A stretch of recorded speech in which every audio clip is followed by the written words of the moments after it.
আমার এই travel agency দেওয়ার পর থেকে আমার কিছু নতুন নতুন অভিজ্ঞতা জন্ম নিচ্ছে। দুইটা অভিজ্ঞতা আপনাদের কাছে শেয়ার করি, মজা পাইবেন। যদি ভাল লাগে তাহলে কিন্তু ভিডিওটা শেয়ার করে দিয়েন।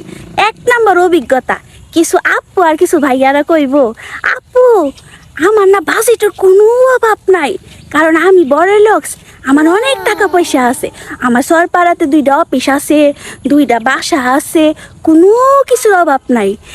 আপনি খালি আমাদের ট্রাভেলের ব্যবস্থাটা কইরা দেন, আমরা ঘুরতে চাই, আমরা প্রচুর ঘুরতে চাই, টাকা নো ম্যাটার। আমি ও আচ্ছা তাই নাকি।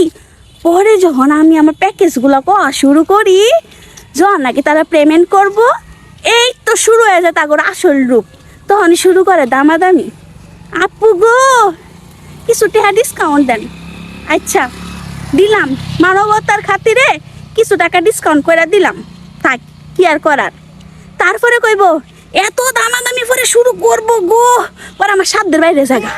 তখন আমি কই আপু ভাইয়া আপনি কোনো টাকা পয়সা বাজেটের অভাব নাই, তাহলে এত দামাদামি করতেছেন কি লিগা?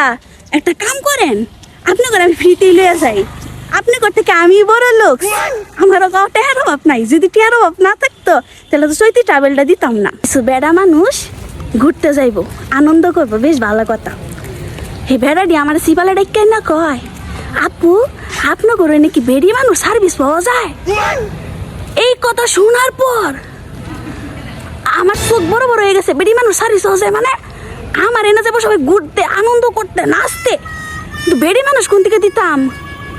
ভাই এই ধরনের চিন্তা ভাবনা জাগর আছে, তারা দয়া কইরা চৈতি ট্রাভেলের লগে আপনার থাকার দরকার নেই। আমার এনে যাবো সবাই মজা করতে, কেউ এনে কলগাল খুঁজতে দেব না। এই হইলো আমার অভিজ্ঞতা, আরও অভিজ্ঞতা আছে, পরে এক সময় কমো, ভাল লাগলে শেয়ার দিয়েন।